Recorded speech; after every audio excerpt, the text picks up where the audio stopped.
Méditation du 25 janvier, le guidon de Dieu. Il en sera comme d'un homme qui part en voyage, laisse sa maison, donne pouvoir à ses serviteurs, à chacun sa tâche et commande au portier de veiller. Marc 13, verset 34. Une grande œuvre nous attend. Elle n'est pas le fruit de nos propres plans ou de nos propres desseins. Tout le ciel s'intéresse à cette œuvre et ceux qui s'y engagent doivent se tenir sous la bannière tachée de sang du prince Emmanuel. Dieu veut que nous nous tenions en première ligne, observant chaque mouvement de notre chef et prêt à obéir aux autres. À chaque être humain, il a donné sa tâche. Dieu a donné aux hommes et aux femmes des facultés qui ne doivent pas être gaspillées dans des contemplations oisives et des émotions agitées, mais employées dans une action déterminée. Nos capacités ne doivent pas se perdre dans l'abstraction ni dans une agitation oisive. Tout dans le monde extérieur est agité par une puissance d'en bas. Ceux qui connaissent la vérité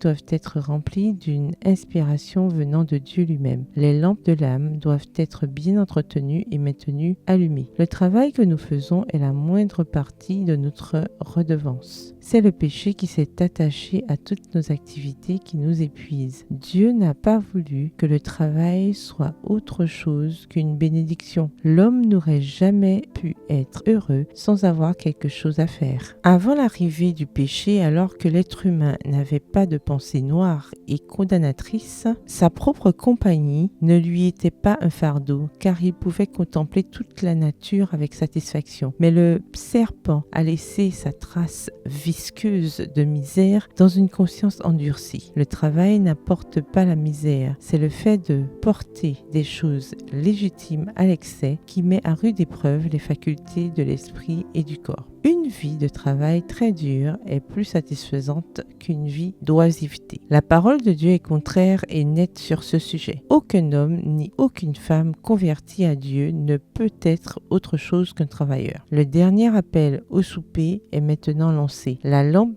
de l'âme doit être entretenue et maintenue allumée en étant remplie d'huile sainte, voir Zacharie 4, versets 11 à 14. Au nom du Seigneur, que chaque âme s'éloigne maintenant de toute iniquité, de peur que le jour du Seigneur ne la surprenne comme un voleur. La vérité doit être proclamée en termes clairs et directs, mais toujours telle qu'elle est en Jésus. Extrait de la lettre 11 datée du 25 janvier 1899, adressée aux chers frères. Bonne soirée, que l'Éternel vous bénisse.